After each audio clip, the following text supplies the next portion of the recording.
Бәріңізге сәлем достар, каналыма қош келдіңіздер. Бүгін сіздерге хрустящий баклажан, яғни қытырлақ баклажан салатын дайындап көрсететін боламын. Ал ендеше бастайық. Баклажандарымызды дәл осы видеодағыдай турап алып, ыдысқа салып, тұз салып, үстінен су құйып 20 минутқа қалдыратын боламыз. Баклажан салатын өте қатты ұнатпайтын едім, өйткені табада қуырған кезде баклажандарды соңына қарай майым қарайып, сондай жаман болып кететін еді. Ал дәл осы рецептпен жасағалы бері, дәл осы әдіспен баклажан салатын өте сүйіп дайындайтын болдым. Мінекей 20 минут өткен соң осылай майлыққа теріп аламыз, құрғатып, немесе қағаз майлықты пайдалансаңыздар да болады. Содан соң 2 жұмыртқаға үстінен дәміне қарай тұз салып араластырып аламыз. Содан соң баклажандарымызды ең алдымен, бұл өте маңызды, ең алдымен ұнға малаймыз. Содан соң жұмыртқаға салып, қызып тұрған табамызға салып қуырып алатын боламыз. Достар, жаңағы мен айтып отқан әдіс дәл осы әдіс.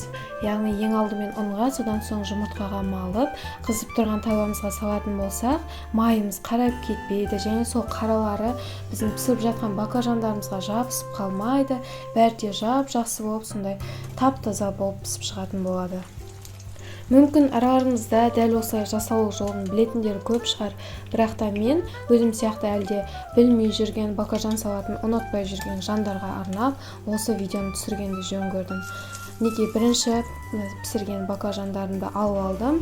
Енді мына баклажандар соңында қалған баклажандар. Көріп тұрғандарыңыздай майым әлде таза. Ал енді қызанақтарымызды жуып алып, дәл осылай видеодағыдай қалыңдықта турап алатын боламын. Ал енді хрустящий баклажанымыздың соусын дайындайтын боламыз.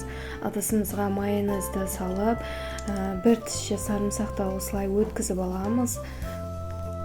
Дәміне қарай тұз салып араластырамыз. Барлық қажетті заттарды описаниеда қалдыратын боламын.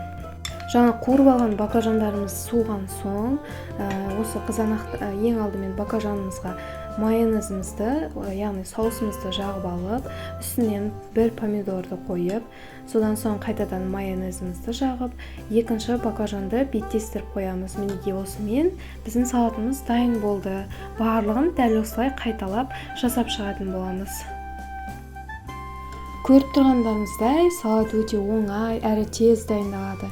Және осы салатты дайындап отбасыңызға ұсынатын болсаңыз, отбасыңыз сізге әр апта сайын осы салатты дайындашы деп айтатын болады.